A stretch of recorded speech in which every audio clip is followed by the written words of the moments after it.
So, welcome to Off the Record, our podcast numero 3. I think it's understanding the concept behind any form of app in the first place. The whole thing is the app gives you a set of rules. You follow the rules, you're rewarded. And I feel a lot of people that don't understand that is a big one. So I'm going on your Spotify. There is no bio. There's no artist pick. There's no pictures. There is no playlist. You get what I mean? That means you're not following the rules of the platform. Yep. Why should they reward you? Yep. I think that's the first thing. I think the second thing, and we'll go into details about these things. Second thing is Spotify wants to keep you on the platform. And one of the ways they're moving and the ways they're kind of curating things now is almost social media like. Mm-hmm. So that's another thing. How do you keep people on the platform? What are you doing to keep people on the platform? And the more you do that, the more Spotify will push you out. Yeah. Because you're keeping their paying subscribers on the platform kind of thing. So I would say understanding important parts of Spotify would be the first thing. Yeah. What would you say? I mean, you made a really good point about the social media stuff because it is definitely moving in a way of they're developing it to work more like Instagram and TikTok. I mean, they do have the swipey feature now, and I know a lot of people don't use it, but it's there.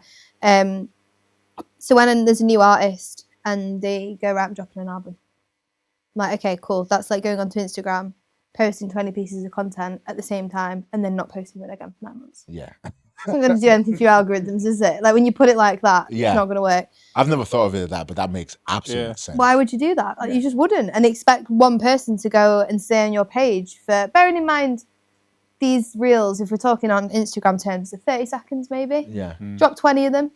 What's that time-wise? 10 minutes? No, something like that. An album is an hour. An album's an hour. So like you wouldn't even do it on Instagram. Why do it on Spotify? Makes no sense. Yeah. So I think consistency is a big one as well. We talk about this all the time, but I think unless you're an artist with an incredible amount of budget, signed to a label that's going to be pushing you, or you're not bothered about getting streams, which is valid. Yeah. Don't be dropping albums. Why are people dropping albums nowadays? Yeah. I mean, Central C released his first album, this year? And that's what blows my mind. Like, I was reading something yesterday, and there's this misconception that this is a new thing of dropping music consistently and regularly. Dolly Parton, is she called Dolly Parton? Is she called Dolly Parton? I was just double checking. My Nigerian thing, I said the name's wrong. Dolly Parton. Dolly Parton. Dolly Parton. She's dropped over 300 songs. Wow, mad. Over 300 songs. How many of those are albums? Probably a few.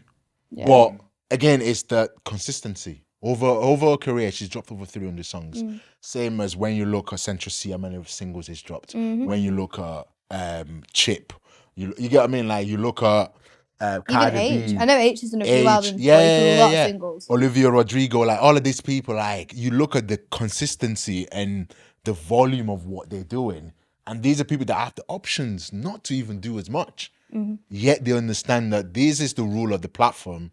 We're you gonna follow follow the the rule rules. of the platform kind of thing. Yeah. It kind of goes to like when people ask me about New Music Friday and should they drop songs on Friday? Like, obviously there's this big thing of, don't drop songs on Friday. Everyone else is dropping a song on Friday, so you're going to go into the void. Bro, whether you drop it every day is still 10, 20,000 uploaded. 19,000 on average, yeah. You're in the void.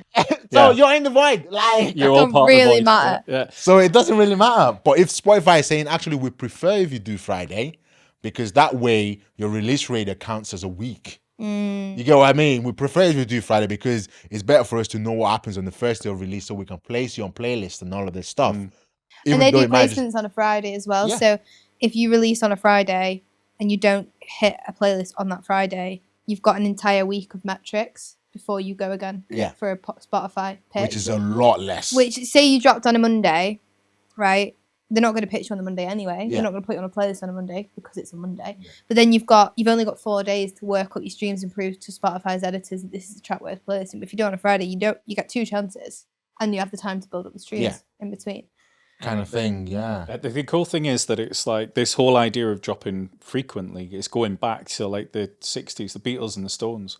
they used to drop a track every 4 weeks. Yeah. And it's just become that because you're having to constantly engage the fan base, remind them you're there, give them content. It changed, and we had this sort of era of albums, which I mean, I love albums, like but being older, that that sort of thing. You drop me like Dark Side of the Moon, I'm sort of like something like that. Awesome album concept, love it, but it's changed. It's the consuming habit has changed as well, isn't it? So I would say that the steps I would say for an artist is, if you're watching right now, first thing is go and check your Spotify. Just give it a clean. None of these nonchalant. None of these. Oh, I don't have big things coming. Yeah. Oh, just watch New this music space. soon. Who's what?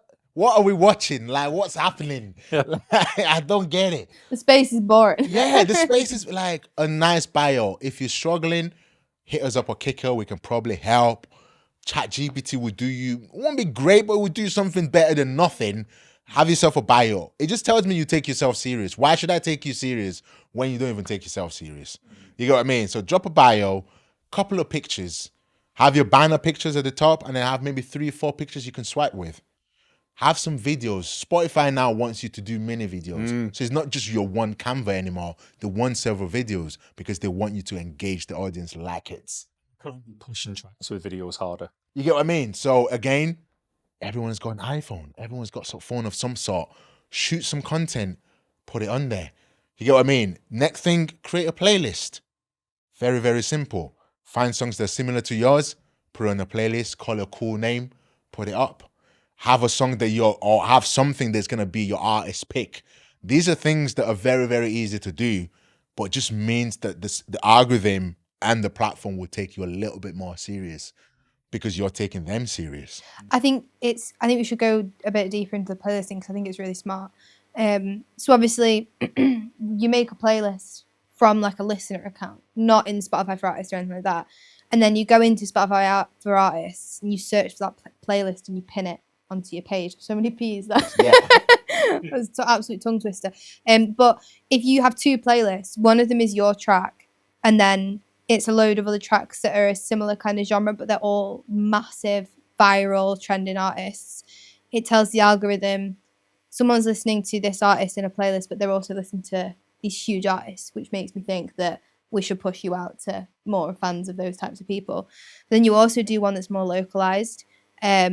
So it's you, and then it's other artists of a similar size in a similar location, because again, you're teaching the algorithm the exact demographic you want to go to. Yeah. So you put yourself in a place with big artists. So Spotify think these guys are obviously popping, and then you put yourself in a local similar genre playlist. So they go, okay, cool, I know where to send this track to. Yeah. Chances are it's going to then send the track to fans who are in your area, same demographic, and could probably come watch you at shows. Yeah. Because how are they going to know all of this if you don't have a bio? Yeah. Well, exactly. You know what I mean? Get your bios done. And then the next step of that is launch week. You have that 1 week. So if it's your first track, you don't have a popularity score as an artist yet. You have that first week is vitally important for the algorithm, because the more attention, the more growth you can get in that 1 week, the higher that track's popularity score is going to go. And the higher up it goes, when you feed it with all that information, then it's going to be like, I know where to send this, because it's going to say, okay, this has just gone up to a 30 popularity. I'm going to start sending it out more algorithmically. Yeah. And Spotify kind of learns all that information, so it's going out to the right people in the right places. So that whole push and how gaming the algorithm, I guess, is going back to what we're talking about the social media and having that group of fans who are going to, day one, they're going to pre-save your track. Day one, they're going to stream it. They're going to tell other people about it, and you're going to get the streams. You have that like first week. I would say only for the first week, get yourself a playlist. Yeah. Like with like Groover, Submit Hub, people like that. Yeah. Get a proper, but you've got to spend a lot of time on that. You guys got to vet. You've got to vet. Yeah. I personally would always say, don't. That's the chances are just too high for you to land on a bad thing, and all the work you've done is down the drain. I know what Steve's about to say. Yeah, you do, because we were talking about it off camera just before, and I've seen we've gone into a casual post to talk about it. But an artist was looking at for dodgy streams, and they were clearly bot farming, because all the stats, all the data behind said it was a bot farm. and it actually boosted their popularity score from a 1 to a 10. And then it leveled out back at a 6, and it actually did give them algorithmic push. I'm obviously not advocating using bot farms because there's a good chance you'll get You caught get fined, and yeah. you'll get screwed. Yeah, but yeah. the other thing is it screws up your algorithmic reach because it's sending it out to rando accounts. Yeah. Rando free accounts that you just And like. I think that's the thing. Like, maybe my thing then should be applying for playlists is not wrong, but you know when you just apply for random playlists just because of numbers, instead of playlists that actually in your niche make sense. I think like that first week you want to curate events that can push the numbers. So whether you have a release party, you're going into DMs, you're doing stuff that's creating a form of push in that first week, some way, somehow, that can help. Even if it's not necessarily a streaming thing, but if you've got on release, like the time of release, you've got 100 people streaming a track at the exact same time at midnight, yes, it's only going to get you 100 streams, but Spotify is going to go, what is happening? this is cool, this is good, something's happening here, and then they'll push you further and further. I think the other thing we really need to go over is waterfall releasing, because obviously we've got into the albums versus singles thing, but the amount of artists that are like, oh yeah, but I want to be able to tell a story across an album, which I completely understand. Creating an album that makes chronological sense, and I know you're not going to like that. I think my first thing is no one cares. Like, seriously, no one. You think you're gonna create this album, and like, bro, you have like 3 monthly listeners. Yeah, but what I'm saying is the waterfall release, you're still able to do that. Yeah. Without dropping it all Without dropping it all at the same time. And it's actually better than dropping singles. Yeah. Spotify favorite. So the way it works, waterfall is definitely the way to go. I would definitely 100%. agree. Yeah. So you do single one as a normal single. And when you release a song to Spotify, even if it's a single, you've got 2 different codes. You've got the album code and the track code. So if you're releasing a single, the album is a single name and the track is a single name. If you were to release an album, obviously you'd have the album name and all the different tracks and have different track codes, but the same album code, which are called UPCs. So what you do is you upload your first single and you've got 1 UPC, 1 ISRC, which is the track code. Then you come to release number 2. And instead of uploading it again and with a new UPC and a new ISRC, what you do is you carry over the UPC and the ISRC from the first release and add your new single in. So it's now a 2-track album.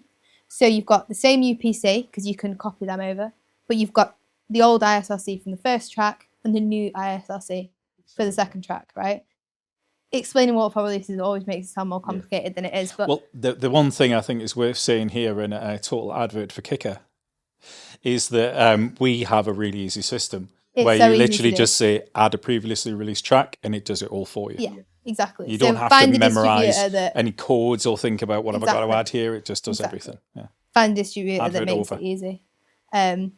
Shameless plug from Steve there. But what it does is Spotify tracks the success of an album, whether it's a single or an album, on the album code.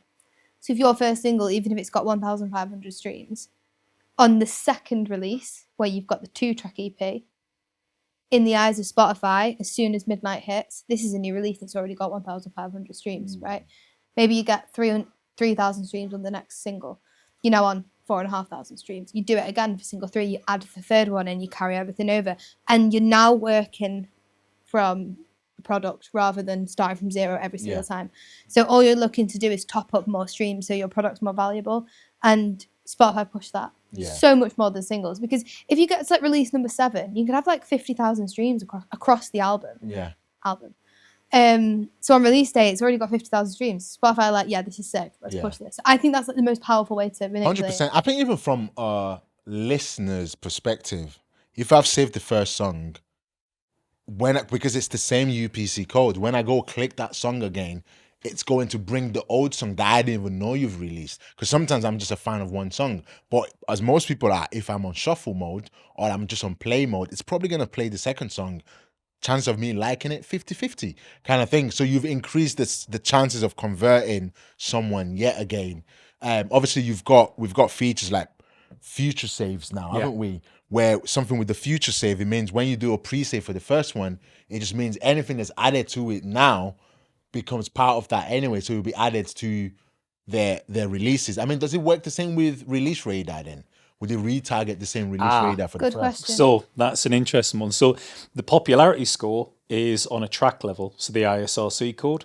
So it's track by track, but the more popularity you have on the tracks, the more it gives you an artist popularity score.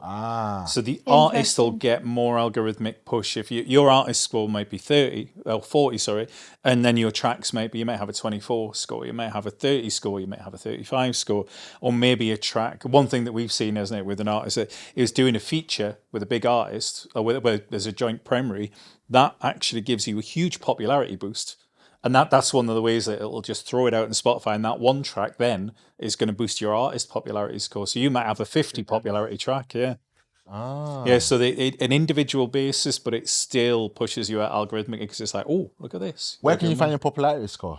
Well, you don't get it in the back end of the distributor, but you'll find it on Sound Charts, Song Stats, Chartmetric. They all actually display your popularity score. Can you see it on Spotify for artists? You can't. No, you don't see it on your Spotify. Do you think that's something that's going to be coming? I don't think so. I think popularity score is one that they've tried to keep hidden. Yeah. Not a lot of people know popularity score, how important it is. It's something they've tried to keep. Do you reckon they've tried to keep that because labels own part of the DSPs and it's a label protected thing? Maybe. I mean, I guess anybody can access it because it's like, what is it, £10 a month, $10 a month for a chart, Sound Charts, Chartmetric and all that sort of thing. So you can access it, but maybe, well, I mean, anybody can develop, I mean, it's not many people, obviously, but if you can code, you could develop something that would read the APIs that are free from Spotify to access, and you could build your own thing. But obviously that's a bit, I mean, with that's AI, it's probably not as advanced as it used to be, but yeah, it's more of an advanced thing. So would you say waterfall releasing and the strategy behind that increases your popularity score more than doing singles at a time? Oh yeah, it as an artist, yeah. Well, the other thing about it is that you're releasing constant content, and like Victor was saying, you're playing the game. It's this homogenization of all media, really. Social media, they all see, oh, that's a really good strategy, that's doing well, and then they copy it, and then everybody else copies it because you have, and then so everybody just ends up doing all the same things. So it's the same thing with Spotify. Use all the features, do everything, and you'll get increased. Yeah, because it's about the second point, which is that Spotify wants to keep you on the platform. That's the only way they're making money. If I have a Spotify subscription and I'm only using it once every 2 months, highly likely in a few months I'm going to delete it because I'm like, you know what, this is not worth my money. But if some way you're keeping me on the platform, I'm going to believe it adds value. So that's why the one artist they're releasing regularly. Because if you're releasing regularly, it means people are coming back to the platform for a new song, for a new thing. They're staying longer on the platform because they listen to 10 songs now from you instead of just one and then switching off. So the platform is more likely to reward you. Another thing as well is, again, I think it's a myth in the industry that everyone believes and it's true, but I don't know exactly how true it is. Spotify values when you have things in the system. Well, I don't know if Spotify does, but I know our position as a distributor, anyone that's doing pitching for us specifically ask for that. Yeah. Because if you're going to do a pitch and it's just one single and then God knows what after that. Why do I care? Why are they going to invest in you? When we're talking like creators and editors, why are they going to invest in an artist who's doing a single and then potentially disappearing off face of the earth for the rest of their career? It's not a great investment for them. But if they're, pitching out a single, but they can see it's a part of a 8-track waterfall across the next 12, 13 months.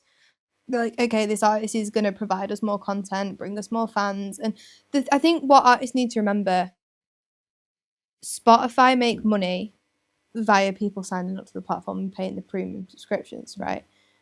Like that has got to be the artist mindset at all times, because if you can show Spotify you're helping them get to that goal, they will push you. Yeah. It's as simple as that. And I think too many artists, and we'll get on to pitching in a minute, too many artists think, well, my track's really great, and my track's got this amazing songwriter on it, and my track's, been made in a studio that this massive band recorded, it costed £1 million, and I've got a Dolby mix, and I've had this person mastering it. Spotify do not give a fuck. They don't care. They want to know, how are you getting your fans that usually listen on Deezer or usually listen on Apple Music to come to Spotify? What are you doing to get them from your social media to the platform? That's all they're interested in. Or how are you converting someone that's normally doing the free version, where sometimes they're not able to pick the song they want, to paying the premium version because they really specifically want to listen to you as an artist and be able to pick that. Yeah. It's like, imagine like when we used to do shows, right? Yeah. We were in like the promoter position. Obviously, because we're good people, we wanted artists that were talented. But if I had an artist come to me and say, "Can I be on your show because I have really great music?" And I had another artist come to me and say, "Can I be on your show because I can sell 100 tickets and bring 100 people down to your show?" I'd be like, "You're having the slot." Yeah. You know, and it's the same It's the series. same concept, yeah. Like, that's how they market. It's how they make money.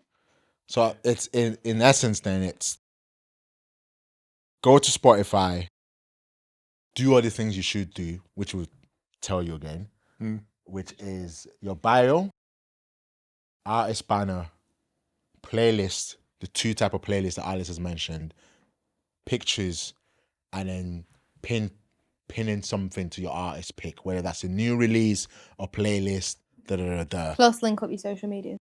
Link up your social media. So that's the first thing. Second thing is consistent release. Like, even with Kicker, I don't know if I should be telling people this, but like, you can literally put your demos through first and change the audio later. Even if you don't have your artwork ready, you can still upload that and request a change later. But actually having things in system, tell Spotify when they're pitching, or maybe even not when they're pitching, I don't know yet, but definitely when they're pitching that you're an artist that they want to invest in. You're an artist that they can take serious because you're guaranteeing something is going to happen. The way I say it to people is this. When I reach out to independent DJs, radio presenters, potential investors, what I tell them and what they say to me is the only reason I'm willing to invest in this person is because one day the investment is going to be worth something. So I need you to be able to tell me this person is not going to wake up in 6 months' time and say they don't want to do music anymore when I've used all my contacts to get them an opportunity. You get what I mean? Like, one of the broadcasters I spoke to, a radio producer, is like, yeah, I can get him on BBC Radio 1 with so, but he would never normally do that. So I need to be able to convince him that this person you're bringing me is actually going to keep doing music for the next 3 years. So when he needs an interview with him, he can call up that favor back. Yeah, exactly. If I know you're not going to keep doing music in the next 6 months, why would I do anything? And that's why it's quite bad when artists take a long break. I mean, you can come back from it. I'm not saying you can't, but when artists say, "I'm going to take a year out releasing music," I'm always like, because Spotify see that as, well, you've been away for 12 months. Yeah. So, like, how do we know you're not going to do that again? So it's important that you stay consistent. And like Victor said, use a distributor that allows you to put songs in the system with no limit on how far in advance. You know, you could have 10 tracks over the next 2 years and only upload. So you've got obviously your codes, your release dates. Upload a random press picture, can be anything. It could even be a black screen. You don't even need to have the right name. The release date can be different. That you can change out the master if you've only got a demo mix. Like, you don't have to have final tracks complete before you put them in the system. Just having a product in is so much more important, and you can change all that other stuff out later. I think the thing about that as well is it creates discipline on you as an artist. You're committing to that as well, and that's the biggest thing as an artist. That is the biggest thing. Yeah, that commitment to say, you know what, I'm committed for 6-8 months in my calendar, which is what most artists can never do. They can never say, I'm committed, and that's the hardest part because you kind of like, I mean, I'm a bit different. I plan ahead, and I like to know I've got a 3-month plan for most things. I'm kind of like, I know what I'm doing in advance, but not many people do that. And it's like, if you commit that to yourself, you're going to hit the targets. And that's the biggest part of it, is because it's so easy to just lose focus. And if you do, the algorithm suffers, and you're not kind of like, you're sporadic. You're not going to hit the algorithm as much. You're sort of like, everything kind of comes from discipline. Yeah, 100%. Spotify playlist then. It is the Wild West. When I say it is the Wild West right now. 1st of July, 2025. This might change, but right now. The podcast's going to be going out quite a bit after that. Okay, I'll say July. July, yeah. Okay. So, right, July 2025. This might change in the future, but right now, Spotify editorial has never been as difficult to land, and there has also never been less results. So to me it makes very little sense to. Playlists are dead. It's just even though they're not, and even though we do say it's part of a strategy, don't think of them as fan building, don't think of them as career changing. Use them when you need to use them to get that initial boost, but other than that, I mean, massive I would it's say good. focus your effort on things where you get results. Editorial playlists. If you've got a little bit of money, running your own playlist ads. You get what I mean? But for me, I think it's more detrimental. Like, as a potential manager, I'm always scouting. I'm always looking for the next kid. I'm always looking for who's popping, who's doing stuff. Someone posts they've landed, I go check. You've done 60K in the first month, great. Now you've gone from 60K and this is a real life scenario. An artist I was really interested in, thought, yeah, this is great. 60K on your first release. I'm like, yeah, cool. After that, you didn't even do 1K for the next 6 months. Wow. And that's what Spotify played. It landed on New Music Friday. Everything was incredible. Once that week was over, boom, nothing. You've converted no fans. Your followers haven't gone up on Spotify. Your engagement hasn't gone up. Your saves, because I'm able to see the back end. Out of that 60K that you've got, you've done less than 300 saves. An artist that we're just dropping, that's just dropping randomly, is doing more than 300 saves in the first week. I mean, I do think as much as it's harder to land players and as much as they're not as beneficial as they used to be, I think it's still worth doing a pitch. I would never suggest to an artist don't bother pitching because it gets you into release radar, which is, I mean, algorithm playlists are like absolute gold dust at the minute. But I mean, if you're gonna do a pitch and you want to do a really good pitch, stop fucking talking about what the song sounds like. Oh my god, I am sick to death of receiving pitches. Scorching hot summer record with blends of bass lines and whatever Latin inspired. Like, no, I'm not interested. And also, the editors aren't interested. And I thought that's how you do a song, a pitch. Like, the more flowery you can make it sound, the more pretty you can make it sound, the more you're going to catch their attention. But we have heard from Spotify themselves, they want a sentence max about the song, and it's usually kind of what inspired it or what it's about rather than what it sounds like, because they're, you know, if you're doing a heartbreak song, they put it in a heartbreak playlist. If you're doing a I don't know, whatever, talk about the topic of the song in the first sentence is what I'm trying to say. The rest of the pitch, the rest of your 500 characters is about the marketing. Simple as that. And you need to focus on what I said earlier. What is your strategy to get your fans to Spotify? A little keyword I always use is a KPI, which is a key performance indicator. KPI for the success of the release is how many conversions we get on the smart link to Spotify, because they immediately, okay, this person's in the mindset that the main plan is for conversion. That shouldn't be the main plan. The main plan should be getting emails and converting fans to become super fans, but that's what Spotify want to hear. Mention that in like the kind of following 2 to 3 sentences. Final sentence, always tell them what's coming next. Because they want to know, are you about to go on tour? Is there an album coming? Is there more releases coming? Have you got a big feature coming up? Like, what's next in the pipeline? And that structure seems to work the best it can in a not great situation. One sentence about what the track's about. Middle section about the marketing. Final section is what's next. Controversial thing here, because I've always been really against it. I see a lot of artists telling the editors what playlists they think they should be put in. So I'm very anti that. I think it depends. So, and this is word on the grapevine from former employees of Spotify that I've had conversations with, rather than current employees.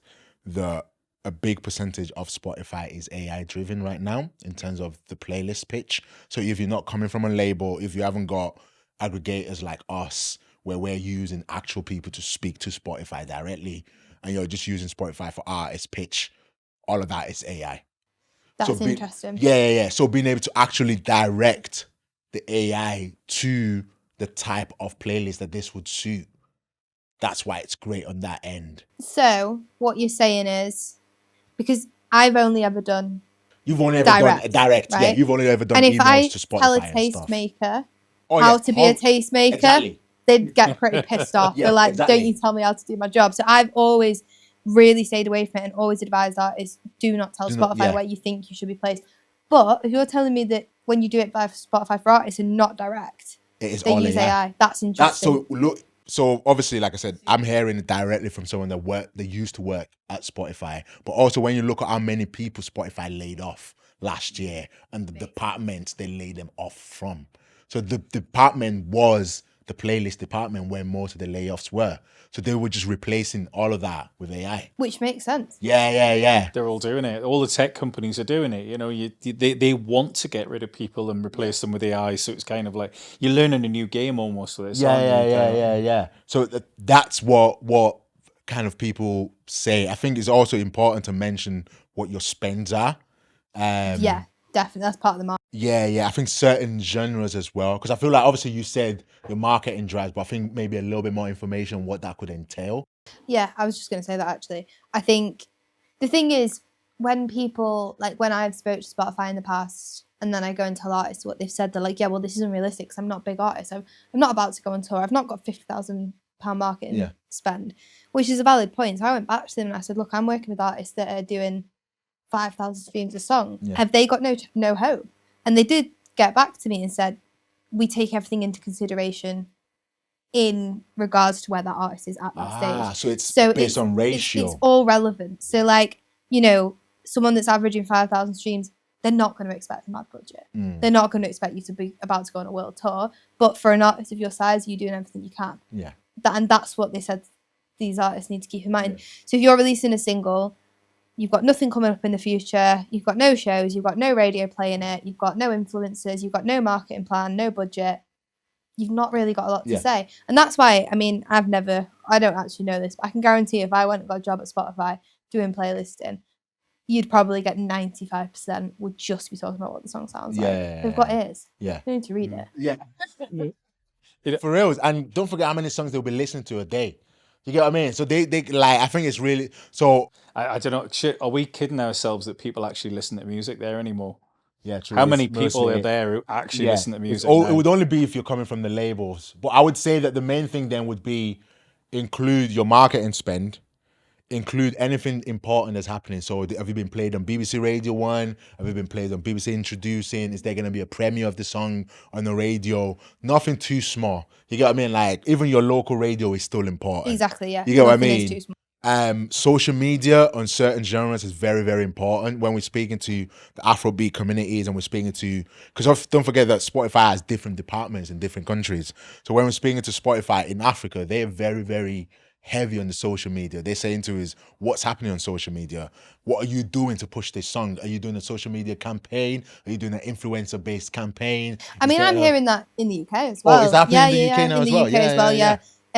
So we did a track couple of weeks back with an artist and we didn't pitch it because it was a very last minute release. It went viral and we just chucked the track out.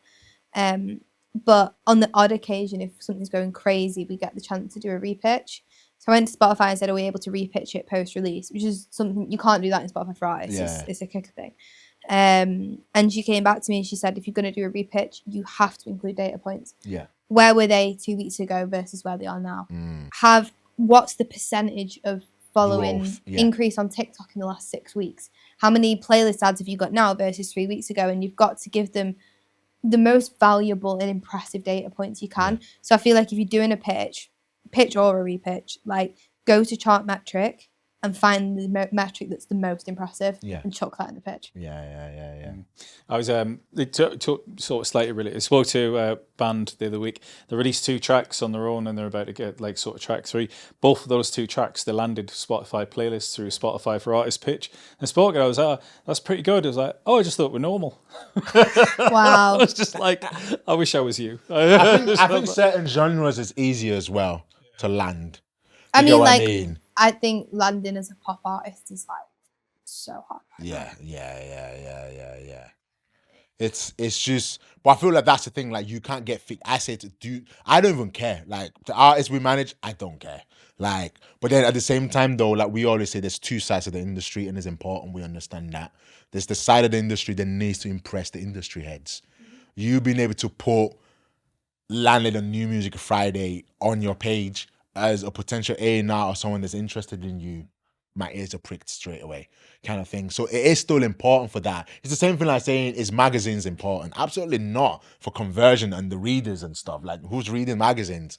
But you being in front of NME, the way I see it is, I know an artist landing editorial doesn't mean they're going to get loads of streams, but I know if Spotify takes them seriously, then I should be as well. taking them. if NME's taking them seriously, I should as well. If BBC Radio 1's taking them seriously, I should as well. Yeah. And that could be a major record deal that's weighing up these options. So I think the whole thing of, radio's dead, or Spotify players are dead, whatever, true for the fans. Yeah. And obviously, if you've got limited budget, it makes more sense to go down the fans route than the industry route. But if it's not costing you much and doesn't take you much time, get them in anyway, because if you do land stuff, it's just portfolio, isn't it? News Question round. time. News round. News round. Should do the sound of the news round. What's the BBC News one?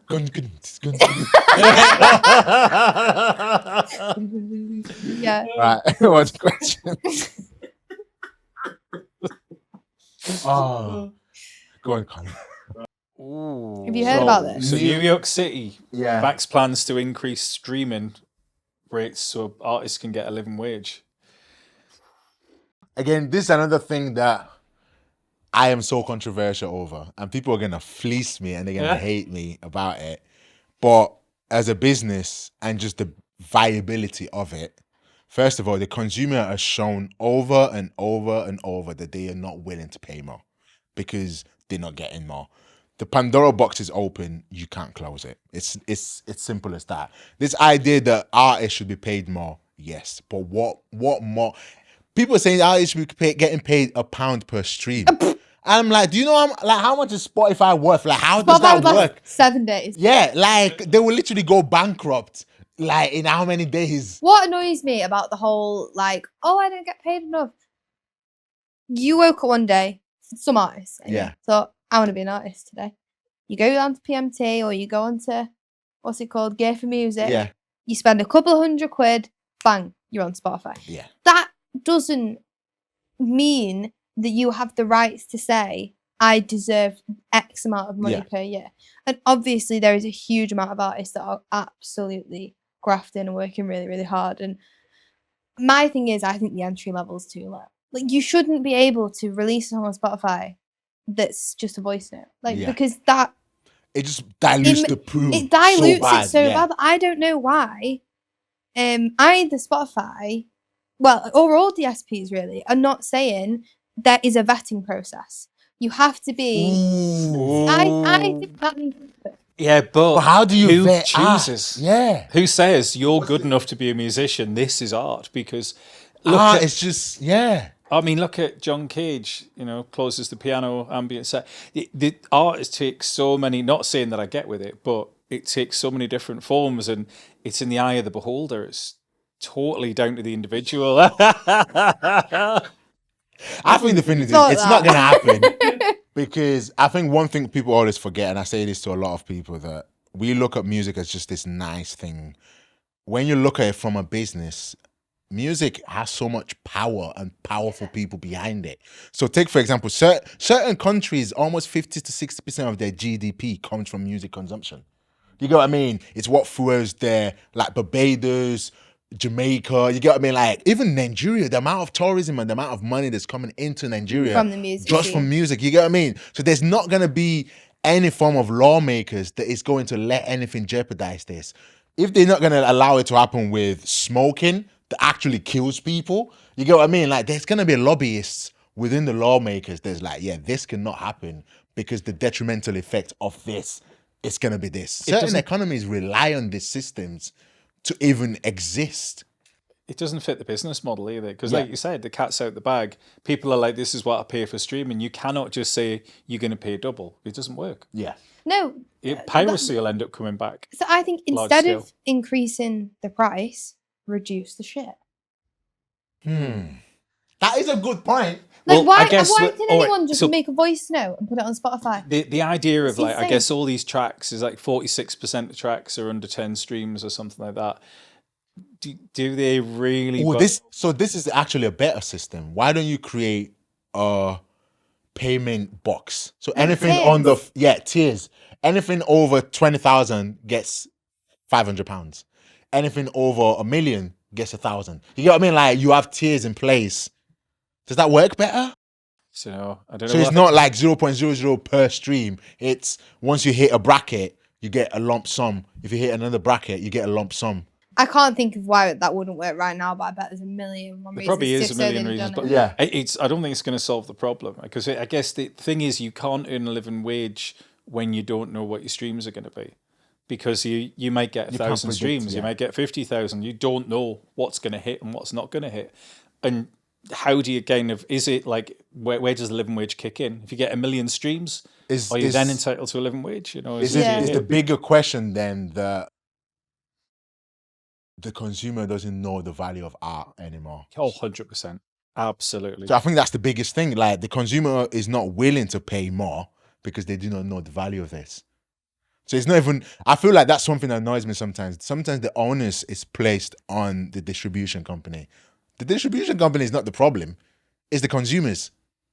The consumers are the problems. Even if I tell my consumers that there's an alternative way for them to pay, and say, you know what, you can do a paper stream, because there is alternatives. Yeah, you can do Spotify, but you can go on Amazon Music and buy it if you're really that concerned, if you really care that much. You get what I mean? They're not going to do that. They're still going to do everything for £9 a month. But my argument is, don't you think that the consumer is stopping to value music as much because they are overconsumed by how much option there is? Yeah.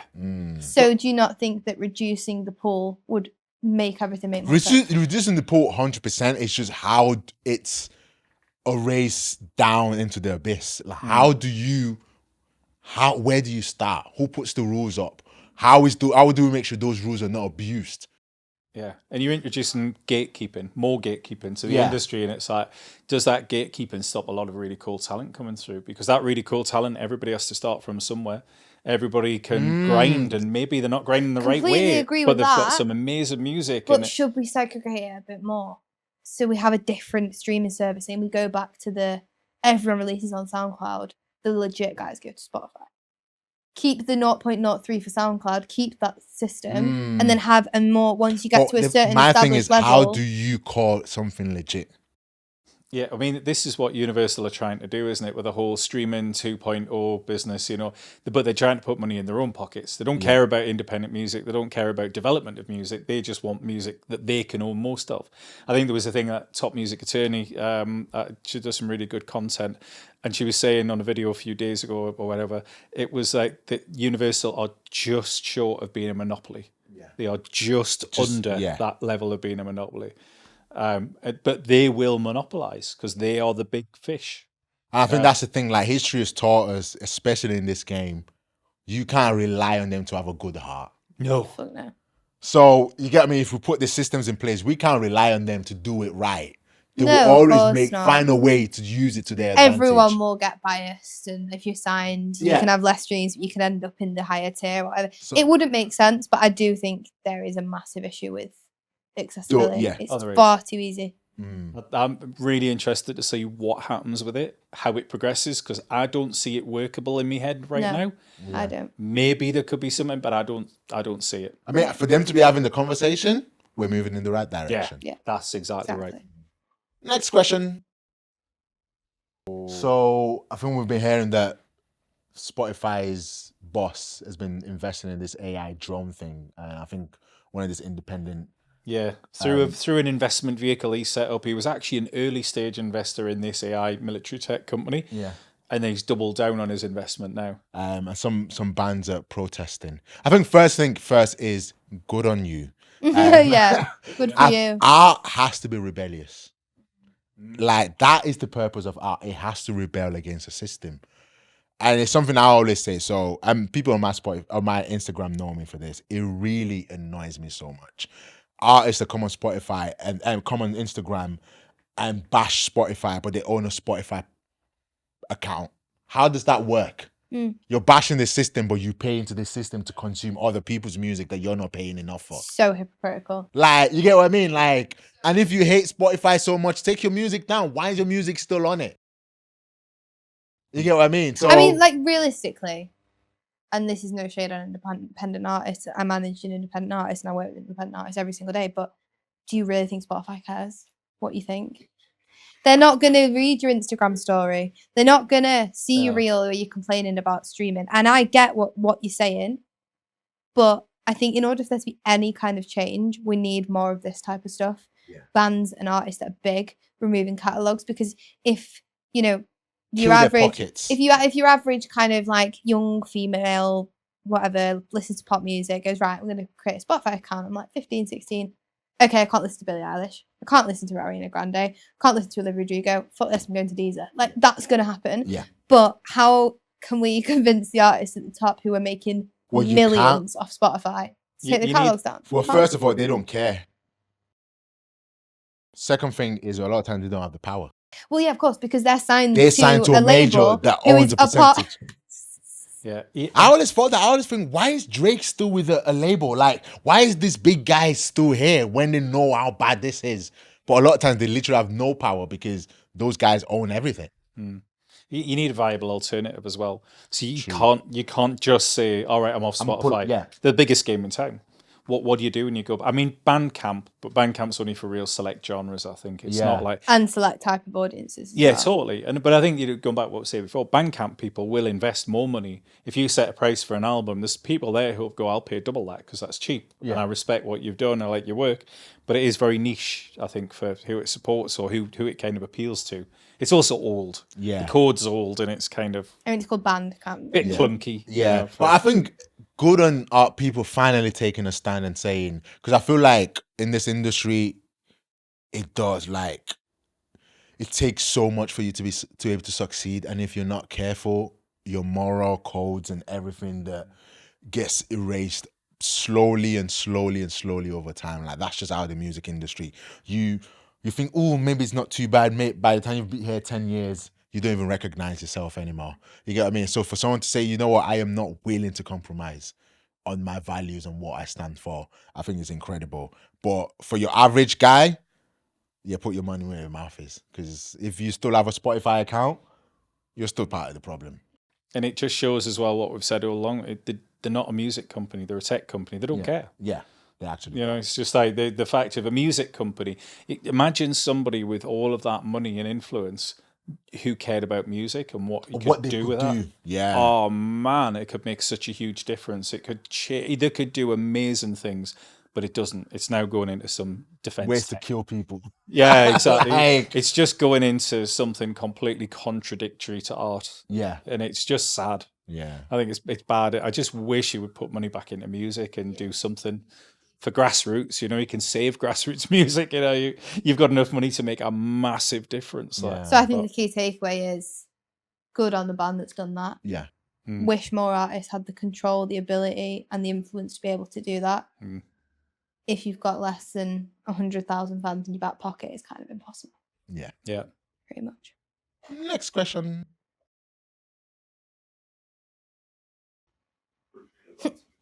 That it makes you money. What's the biggest myth about success in music? I think the biggest myth about success in music is what success is. You get what I mean? Like how so one thing I always say to an artist, whether as an artist I'm about to manage, invest in, whatever, is you have two lanes. Make enough from this to live a very comfortable life, take care of a family, and go maybe 2-3 holidays a year. Average, same as anyone doing a 9-to-5. Or be a mega global superstars. You get what I mean? And both lanes are valid. But what does success look like to you? Like for someone like me, success is making enough for me to live a comfortable life. I get to live on my terms, coming in on the days I don't want to come in. You get what I mean? I get to be free. That's success to me. I've already won in life. Like getting to do what you love and you're like, and make enough money from it to live, you have won in life. You're less than 1% of the human population. You get what I mean? So for me, I think it's a personal thing of what is success to each person. I think if we're going down like the global superstar route, because I think that's the kind of standard. Yeah. You know, what the standard of what people see as successful. I think a big myth is how much control you have. I think artists think the bigger you get, the more you can tell people to do their job. And if anything, it's the other way around. Yeah. Like, if you're a Drake or a Justin Bieber, yeah, it's going to be great because I can do what I want. I can release when I want. I can make whatever music I want. Yeah. If you're signed on the kind of deals that these artists are signed on, you're basically working for a record label. Yeah. You're churning out records for a company and you do exactly what they tell you to do. Yeah. And I think artists don't realise that enough. and staying independent keeps that freedom. Yeah. But I don't think it's. I mean, I'm not Justin Bieber. I don't manage Justin Bieber, so Yeah. I'm probably. I don't know if I'm qualified to say this, but I do not think it would be all it's made out to be. No. I don't. No. Think I mean, so. just look at the history of artists in that level. Almost every single one of them. This you get what I mean? But I think it's like we always say is pick your poison. Like go into this knowing that is important, because then you're not as, oh my god, they're messing me up. Like you signed up for this, you knew what you were signing up for, and you can do your years in jail, 5-6 years, get out, and you're fine. You get what I mean? But if you go in and thinking this is gonna be incredible and it's not incredible, oh boy, you're like, I'm stuck here for 5-6 years. It's gonna be long, kind of thing. Yeah. Yeah, I mean, I think for me, I was kind of thinking a similar thing, but like the other thing is that your music contract is a recording contract. It's not a releasing contract. If you do not keep the label happy, they don't have to put your material out there. And if you don't release the right kind of music for them, they'll just leave it in the cellar, and you'll wait out the rest of your contract in oblivion. So that kind of success thing can turn into. And it kind of comes back to what I said, though, because I remember having this conversation with an artist, and the answer she said to me was she wanted to be a global superstar. And I said, cool, I believe you can be that, but there's a specific way it has to be done. And I think that's the thing. If you're with a label, you will have to realize that getting to do music you feel nice about and cute, and that doesn't make you a global superstar. There's a formula to being a global superstar. So if they're pumping all this money into you to be that, you're going to have to do the way they want, because it's the only way they're going to make their money. And that's obviously shit for artists. Yeah. Of course. But I think artists have this idea of, got a label, got money, they've got contacts, they're going to push my music. You can't eat your cake and have it. My life's going to change. But then they go, yeah, well, we want you to make records that you used to make 10 years ago. Yeah. That's all we want you to make. Fuck what you're doing now. Like we want you to do this girly thing, pop thing that you absolutely detest, that doesn't even represent who you are for the next 5 years. And then the artist goes, yeah, okay, because they want the money. And then 5 years later, they go, my label destroyed me and they destroyed my catalogue. And that's all true. But not enough artists realise that if you're going into bed with a label, this is what you've got to expect. Yeah. And because they're not going to tell you. They're not going to tell you we're going to make your life hell. Like, oh, it's the best thing. Can we get some food? That's our job. Yeah. Next question.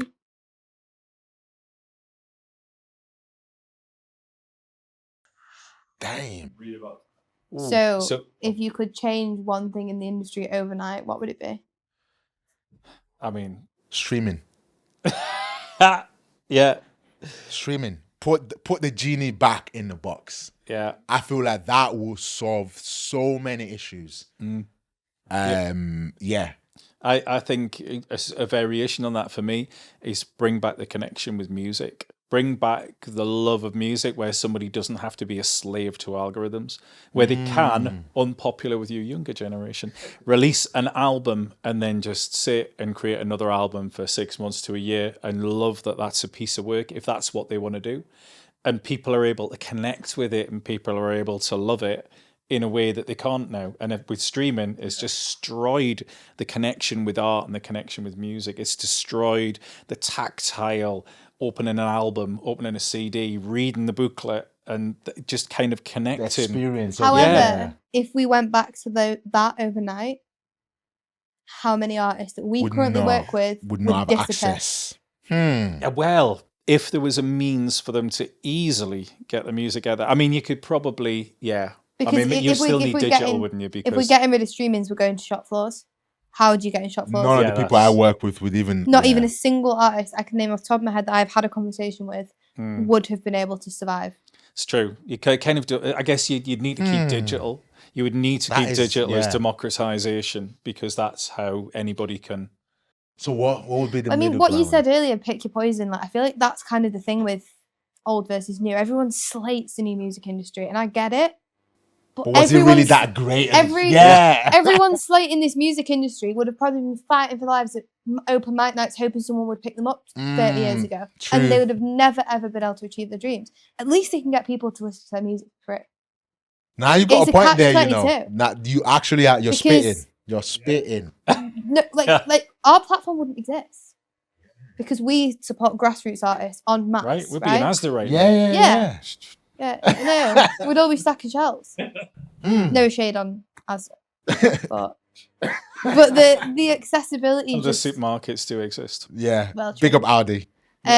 It's like we've sacrificed Everything comes at a money price, for doesn't it? accessibility. Yeah. And what would you rather have? There's a hybrid, I reckon. But then, a lot of that's coming back now with fan communities. The idea, Yeah. because you have that accessibility to people to be able to create a fan community around what you're doing. So maybe the issue is the way people are seeing Spotify is what the issue is. People are seeing Spotify as a shop floor where it is just a way for you to create attention. Create attention, then bring them into the community where you're actually selling stuff. Whereas everyone sees Spotify as where they're selling stuff. And then they're angry because why am I selling something that's worth £10 for 0.001p? But really, it's just, this is a place for you to create a lot of noise. So you can sell something else for £10. You get what I mean? Maybe that's where it is, the changing people's way of thinking about it. It's just the buying habits have changed so much as well. Yeah. People Well, don't see music as something they spend £10 on now. No, they don't buy. They don't buy. That's the thing. And I think there is a movement. This whole idea of a $4.3 billion annual opportunity in superfans, people who will buy. And I think there's a core of music fans who will buy. So we're probably in a better place because we can attract loads of people, but that core. So I think the change would be nice to see something that. Yeah, and I think people forget that there was this huge piracy era as well. You get what I mean? Like, I feel like a lot of us skipped that. Yeah, true, actually. That time where a lot of your music was being stolen, really, on literally billions of music was being stolen. Do we really want to go back there? You get what I mean? So, yeah, I think you're right. As much as technology is Alice. not that great, we know as being a distributor, how many artists do we protect on a daily from getting their music copyrighted?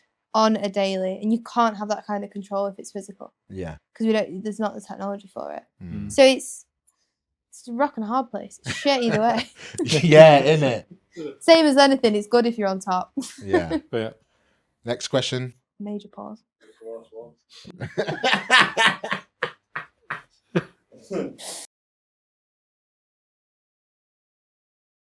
All right. So, what's one lesson you've learned the hard way? No one cares.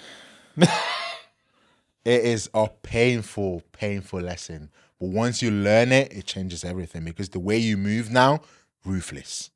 You get what I mean? Like, I used to care so much about validation.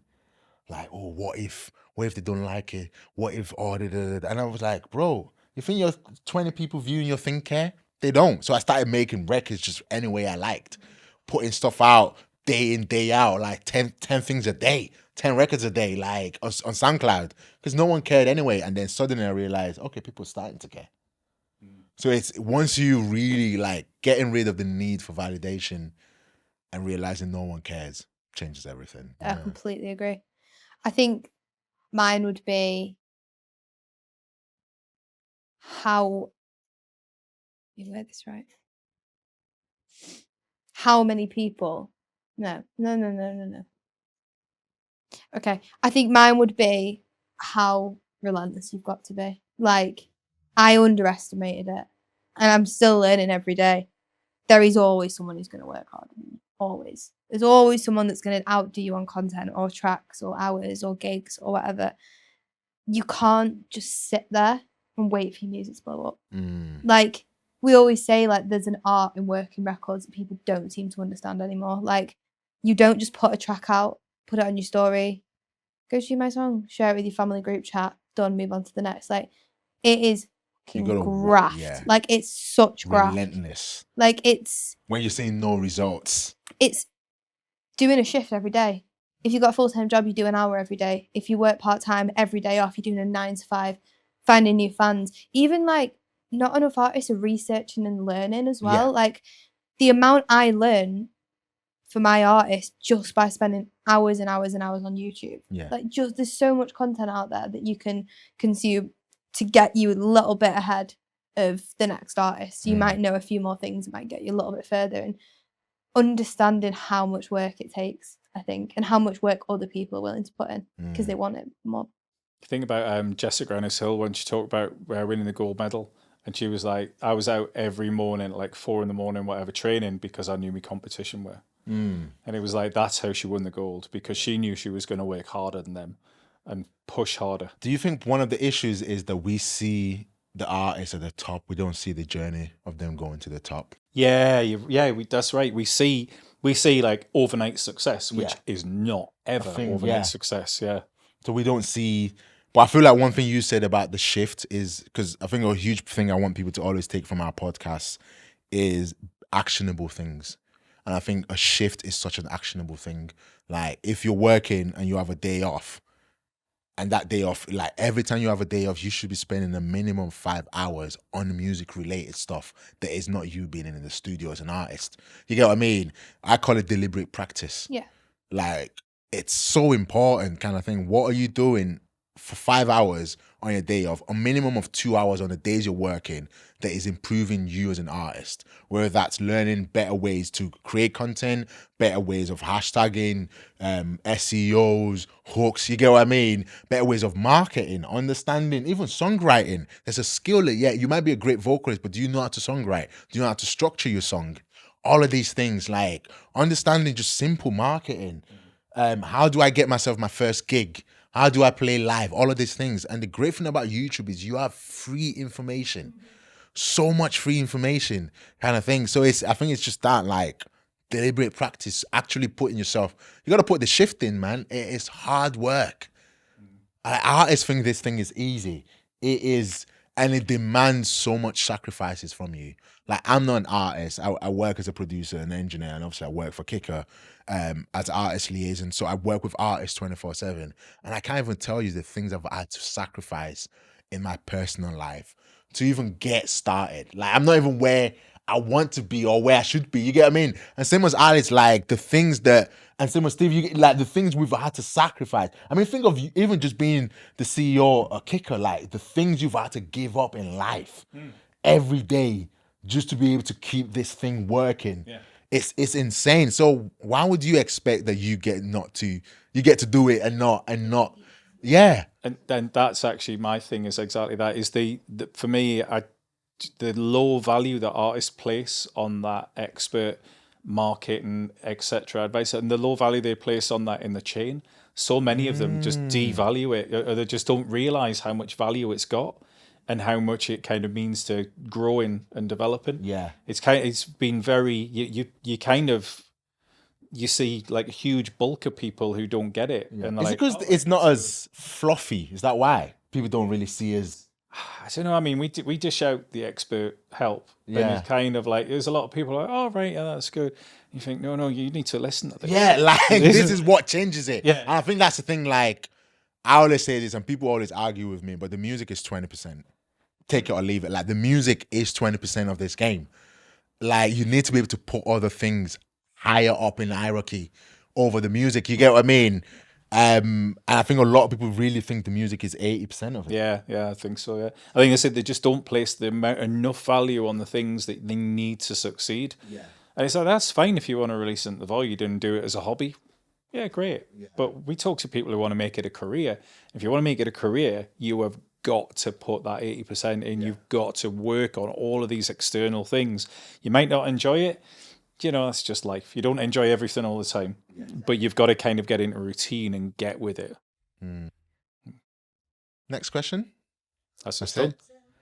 So yeah, it has been the Off the Record podcast. Aye. A lot of the things we've said today, I think, would really make a huge difference in people's lives. So let us know what the things you want to take action on. If there's any part of this you really love and you think will help another artist, make sure to share with them.